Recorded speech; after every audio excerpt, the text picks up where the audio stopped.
اور میں نے ان کو دعا پیش کی. میں نے کہا کہ حضور اس کی اجازت عطا کریں, دعا فرمائیں, اور میں نے اس کو لے کر واپس آ گیا. اب اس کے بعد صوفی طارق احمد شاہ عارف جو کہ کراچی سے ہیں, اور حزب البار شریف کے میرا خیال ہے کہ اس سے بڑے آج کے دور میں کوئی اتنا بڑا عامل نہیں ہوگا جتنے آپ ہیں, اور آپ ہی کے زیر نگرانی تمام سلسلہ شاذلیہ کے لوگ کام کر رہے ہیں. اور پاکستان میں بیرون ملک جتنے بھی اجتماعات ہوتے ہیں وہ سارے آپ کے ہی زیر نگرانی اور زیر سرپرستی ہوتے ہیں.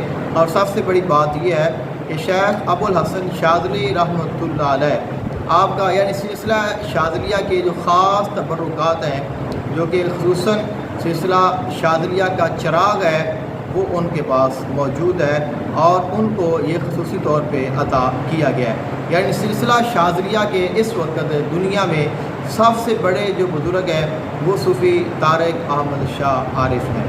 تو پھر میں نے کہا کہ ان سے بھی ہم حصول فیض کی خاطر ہم اجازت لے لیں.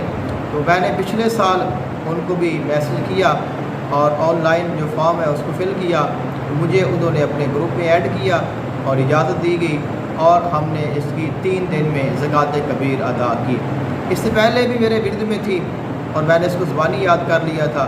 اب جتنے بھی دعائیں حزب البار شریف کے نسخے ہیں وہ سارے میں نے پڑھے ہوئے ہیں اور سارے مجھے آتے ہیں الحمدللہ.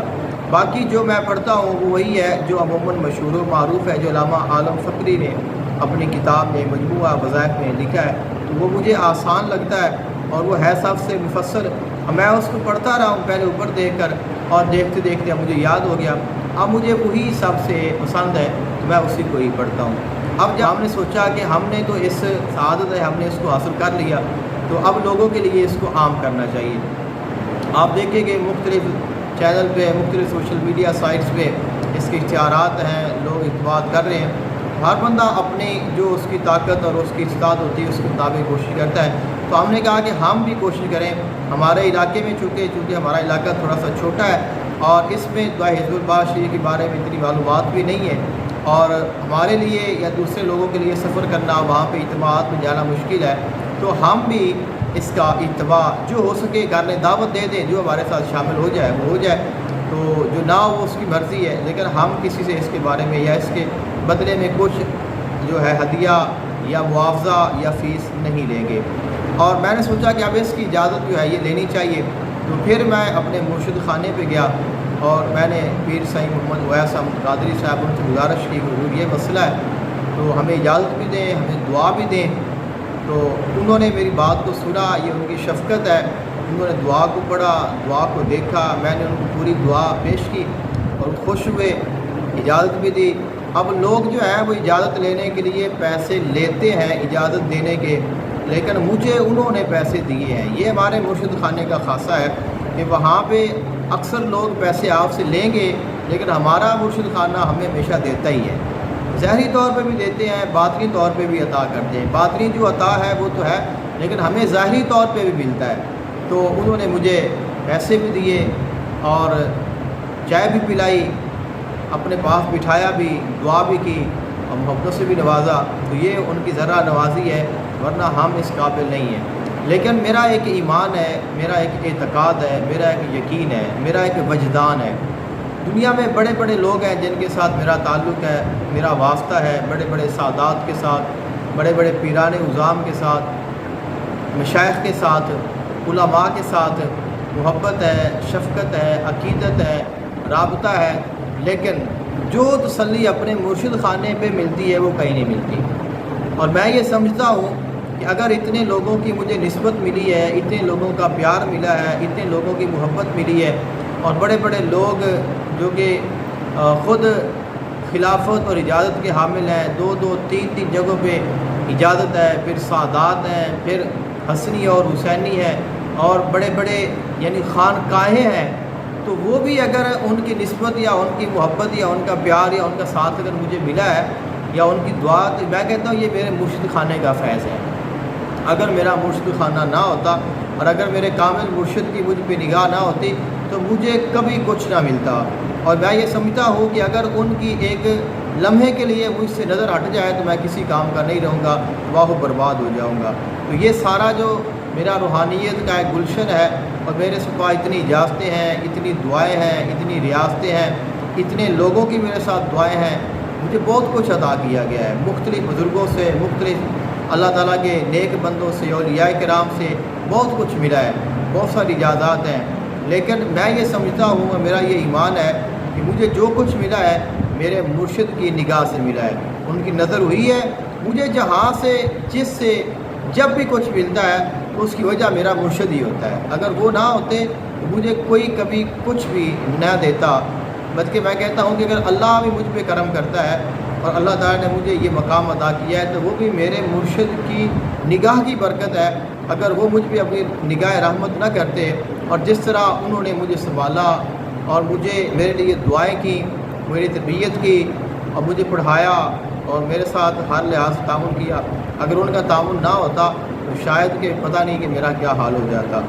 تو یہ ایک میرے مرشد خانے کی مجھ پہ خصوصی شفقت ہے، ان کی عنایت ہے اور جس کا میں مرتے دم تک مشکور رہوں گا، تو یہ میرے لیے سعادت ہے۔ اللہ تعالیٰ سب کو اپنے مرشد خانے کی اور اپنے بزرگوں کی محبت، ان کی عقیدت اور ان کا فیض عطا فرمائے۔ تو ہم نے اب یہ ارادہ کیا ہے کہ ہم دعائے حزب البار شریف کی زکوٰۃ ادا کروائیں گے۔ اگر کوئی شخص بھی ہمارے پاس آ کر ہماری مسجد میں دعائے حزب البار شریف کی زکوٰۃ ادا کرنا چاہے تو وہ کر سکتا ہے، ہم اس کی مکمل رہنمائی کریں گے، ہر بات اس کو سمجھائیں گے، اس کو پڑھائیں گے اور اس کے لیے جو ہمارے پاس موجود سہولیات ہیں وہ پیش کریں گے۔ اے سی کی تو ہم گارنٹی نہیں دے سکتے، لیکن اس کے علاوہ اچھی جگہ، قالین، پنکھے، بہترین ماحول، یہ ہر چیز ہم انشاءاللہ تعالی اللہ تعالیٰ کے فضل و کرم سے اور میرے پیر و مرشد کی نگاہ سے ہم پیش کریں گے۔ تو جو کوئی بھی ہمارا دوست ہمارے پاس آ کے دعا حزب البار شریف کی زکوٰۃ ادا کرنا چاہے وہ ضرور آئے اور وہ آ کے اپنی زکوٰۃ ادا کر سکتا ہے، ہم جس حد تک ہو سکا اس کے ساتھ تعاون کریں گے۔ اگر کوئی شخص یا کوئی میری بہن یا بیٹی اپنے گھر میں زکوٰۃ ادا کرنا چاہتی ہے تو ہم اس کو کروائیں گے، ہم اس کی مکمل رہنمائی کریں گے، ہم اس کو مکمل معلومات دیں گے، مکمل طریقہ کار سمجھائیں گے اور ہم اس کی سرپرستی کریں گے، اور اگر اس کو کوئی بھی مسئلہ ہوا اس کا حل بھی کریں گے، اس کا جواب بھی دیں گے، اور انشاءاللہ تعالی ہم شروع سے لے کر آخر تک مکمل رہنمائی دیں گے، سرپرستی کریں گے اور دعا کریں گے، اور اس کے بدلے میں ہم آپ سے کسی سے کچھ بھی نہیں لیں گے۔ تو یہ ہمارا ایمان ہے، کیونکہ ہم نے اگر کچھ لیا ہے تو ہم نے کچھ دے کر نہیں لیا، تو ہم اگر کسی کو کچھ دیں گے تو وہ بھی کچھ لے کر نہیں دیں گے۔ آگے خدا جانے اور اس کا محبوب جانے، جس کو جو ادا کرنا ہے اس مالک نے ہی ادا کرنا ہے۔ اگر ہمارے مقدر میں کچھ لکھا ہے تو ہمیں مل کر رہے گا، اور اگر ہمارے مقدر میں اس خالق نے نہیں لکھا، ہم جو مرضی کر لیں وہ ہمیں مل نہیں سکتا۔ تو یہ اللہ تعالیٰ کا فضل و کرم ہے۔ صاحبزادہ صوفی طارق احمد شاہ عارف، ان کے جو صاحبزادہ شارق احمد تارکی ہیں، تو ماشاءاللہ بہت اچھے انسان ہیں اور بہت روحانی شخصیت ہیں، بہت اچھے اعمال دیتے ہیں، اور ہم ان کے گروپ میں موجود ہیں۔ اس میں بھی میرے بہت ہی محترم سید خاور حسین شاہ صاحب بخاری، ان کی شفقت اور محبت ہے، انہوں نے وہاں پہ مجھے شامل کروایا، وہاں سے ہم نے بہت ساری اجازتیں حاصل کی ہیں، بہت رہنمائی حاصل کی ہے، اور ہم نے آج تک وہاں پہ کچھ بھی نہیں دیا، تو سب کچھ ہمیں فری میں ملتا ہے۔ تو یہ صاحبزادہ صاحب کی بہت بڑی یہ کاوش ہے، اللہ تعالیٰ ان کی اس کاوش کو قبول فرمائے۔ انشاءاللہ ہم وہاں پہ بھی انہیں ریکویسٹ ڈالیں گے، اگر مقدر میں ہوا تو وہاں میں ضرور ہمیں اس کے بارے میں عطا ہوگی، اجازت ہوگی۔ بہرحال یہ ہے کہ ہم اخلاص کے ساتھ رضا الہی کے لیے یہ پیغام جو ہے وہ ہم عام کر رہے ہیں کہ یہ لوگ جو ہے مختلف مسائل کا شکار ہیں، پریشانیوں میں مبتلا ہے، تو یہ اللہ تعالیٰ کے فضل و کرم سے اللہ تعالیٰ کے ساتھ جڑ جائیں، اس دعا کے ساتھ جڑ جائیں، اولیاء کرام کے ساتھ جڑ جائیں، اور اس کی برکت سے اپنی تمام جو مشکلات ہیں ان کا حل حاصل کر لیں۔ تو اب یہ جو دعا حزب البار شریف ہے، اس کی زکوٰۃ ادا کرنے کے لیے 3 دن کا روزہ اور 3 دن کا اعتکاف ضروری ہے۔ عورت ہوگی تو وہ گھر میں بیٹھے گی، مرد ہوگا تو وہ مسجد میں بیٹھے گا۔ اب جو اعتکاف کی شرائط ہیں وہ وہی ہے جو ہم عام اعتکاف بیٹھتے ہیں، تو وہی شرائط ہیں۔ اس میں نرمی بھی ہو جاتی ہے، اس میں نرمی یہ ہے کہ اگر کوئی بندہ اعتکاف نہیں بیٹھ سکتا تو وہ رات کو پڑھائی کر لے، احرام باندھ لے، اور دن کو وہ اپنا کام بھی کر سکتا ہے۔ اس کے ساتھ یہ ہے کہ اگر وہ روزہ نہیں رکھ سکتا تو روزہ نہ رکھنے کی بھی اجازت ہوتی ہے بغیر روزے کے بھی آپ اس کی زکوٰۃ ادا کر سکتے ہیں۔ لیکن اصل جو زکوٰۃ ہے وہ یہی ہے کہ آپ روزہ بھی رکھیں، آپ خلوت بھی اختیار کریں، آپ احرام بھی باندھیں اور پھر آپ احصار کریں، خوشبو لگائیں اور آپ اپنی جگہ پہ بیٹھیں اور وہاں پہ بیٹھ کے آپ نے اس کو 120 مرتبہ ایک دن میں پڑھنا ہے۔ چاہے تو آپ عشاء سے لے کر فجر تک پڑھ دیں، اگر پورا نہیں ہوا ہے تو فجر کے بعد ظہر تک، ظہر کے بعد عصر تک، یعنی 3 نشستوں میں بھی آپ اس کو پورا کر سکتے ہیں۔ تو اس کو 120 مرتبہ آپ نے اس کو ایک دن میں پڑھنا ہے، پھر دوسرے دن، پھر تیسرے دن۔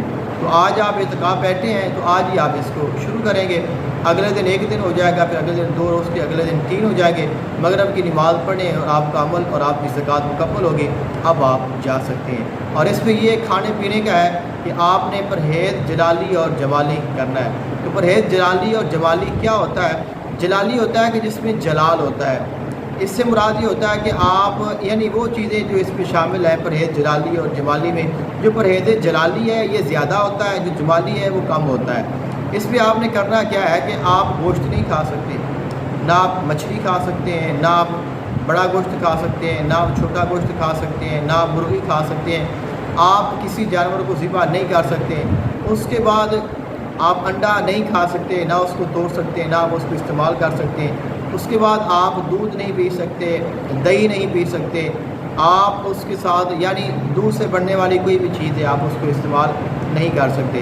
اس کے ساتھ ہے کہ آپ نے جو کھانا پکانا ہے وہ آپ گندم کا استعمال کریں، چاول بھی استعمال کیے جا سکتے ہیں، لیکن آپ کوشش کریں کہ اس میں جو ذائقہ ہے وہ تھوڑا سا کم ہو، یعنی نمک اور مرچ جو ہے وہ کم ہو، یعنی اس میں لذت کم ہو، تو یہ ترکیب لذات ہو جائے گا۔ اور اس کے ساتھ یہ ہے کہ آپ نے ان 3 دنوں میں اگر شادی شدہ ہیں یا غیر شادی شدہ ہیں، آپ نے کسی عورت کو چھونا نہیں ہے، کسی کے پاس نہیں جانا۔ اگر آپ شادی شدہ ہیں تو آپ اپنی بیوی سے جمع نہیں کر سکتے، اگر آپ کریں گے تو آپ کا پرہیز ٹوٹ جائے گا، تو آپ نے اس سے بھی دور رہنا ہے۔ اور اس کے ساتھ یہ ہے کہ آپ اپنے اعتکاف گاہ میں رہیں اور ذکر و اذکار میں مشغول رہیں، اپنی پڑھائی پہ توجہ دیں، ایسے سمجھیں کہ میں نے کھانا ہے صرف جینے کے لیے۔ تو 3 دن کچھ زیادہ نہیں ہے، 3 دن کا پرہیز ہر انسان کر سکتا ہے۔ 21 دن، 40 دن یہ زیادہ، یہ تو بہت ہو جاتا ہے، لیکن لوگ وہ بھی کرتے ہیں، لوگ تو کافی کئی سال تک کرتے ہیں، لیکن 3 دن تک اگر آپ یہ کر لیتے ہیں، مکمل پرہیز کر لیتے ہیں تمام شرائط کے ساتھ، آپ اس کو پڑھ لیتے ہیں تو آپ کی زکوٰۃ کبیر ادا ہو جائے گی، آپ اس کے عامل ہو جائیں گے، اور پھر آپ اس کو اپنے ورد میں رکھیں تو انشاءاللہ تعالی آپ کو اس کی برکات ملتی رہیں گی۔ مجھے ہمیشہ اپنی دعا میں یاد رکھیے گا۔ جزاک اللہ خیراً۔ السلام علیکم ورحمۃ اللہ وبرکاتہ۔